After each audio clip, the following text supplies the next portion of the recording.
किती दिवसातून आज शॉपिंग केली माहितीये का. लयच बोर झाले होते 30-30 साड्या घालून. आज पेमेंट झालं, बरं झालं, एवढं खरेदी तर झाली माझी. अगं आलीस तू? अगं काय आणलेस बॅगेतनं भरून? एवढ्या मोठ्या भरलेल्या बॅग घेऊन काय आलीस त्यात? अहो ताई, शॉपिंग करून आले आज. पेमेंट झाला ना आज, म्हणलं जरा स्वतःवरच खर्च करावा. झालं बाई चालू.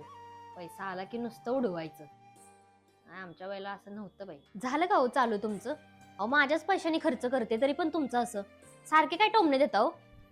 काय बाई, दीप्ती अगं काय स्वतःच्या बोलतेस पैशाने तू? खर्च करायचं म्हणलं पण ह्यांचा प्रॉब्लेम. अगं काय बोलतेस? जरा तरी शांत बसत जा. तू नको, तू कशाला वाद वाढवतेस सांग मला. गप्प बस जरा. थांब मी पाणी आणते तुझ्यासाठी. शांत हो. पाणी घे. मी जरा शांत बसत जा ना. आल्या आल्या असं चिडचिड करतात का? अहो काय ताई, त्यांचं दरवेळेच आहे. तुम्ही घ्या ऐकून, मला नाही सहन होत, मला राग येतो. अहो आपण कमवतोय, मग आपला खर्च आपण करतोय, तर ह्यांना काय फरक पडतोय बरं? अगं हो, पण कसं आहे माहिती आहे का, ते आपल्या चांगल्यासाठीच सांगतात.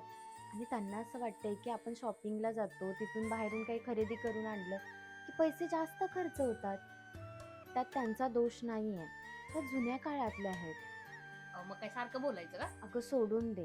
हे बघ, त्या जुन्या काळातल्या आहेत तुम्ही, आणि त्यांनी त्यांच्या काळात हाऊसमौस करण्याच्या आधीच घरची जबाबदारी घेतली, त्यामुळे त्यांना तसं वाटतंय बा की 4 पैसे वाचावे.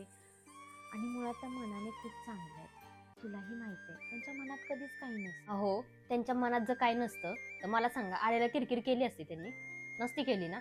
दरवेळेस आपण काय खर्च केला की त्या बोलून दाखवतात. त्यांचा स्वभावच आहे होतो, नाही कधी सुधारणार. अगं हे घे पाणी पी, जरा शांत हो. पार पाणीच पाजा तुम्ही मला सारखं आल्यापासून. अगं तू त्यांचं मनाला नको लावून घेऊस एवढं बोलणं. काय माहितीये का, इकडून ऐकायचं आणि इकडून सोडून द्यायचं. एवढं मनाला लावलंस तर कसं होणार आहे सांग बरं. त्या बोलतात ना, ते आपल्या भल्यासाठीच बोलतात. अगं 4 पैसे आपल्याकडे सेव्ह राहावे म्हणून बोलत असतात. आणि आपण कुठेतरी भरकटायला नको. आपल्याकडे पैसे आले की आपण माणूस भरकटतो, तसं नको व्हायला म्हणून त्या बोलतात. आणि मुळात आपल्याला कोणाची तरी भीती हवी ना, कळलं? ताई थँक्यू बरं का, दरवेळेस तुम्ही सांभाळून घेता. नाहीतर आता ना वादाला वाद लागून भांडणच झाले असते. तुम्ही तयारच असता भांडायला, आम्ही आहोत म्हणून. चल आवर, फ्रेश हो. मी तुझ्यासाठी चहा करू? अपने तो अपने होते हैं.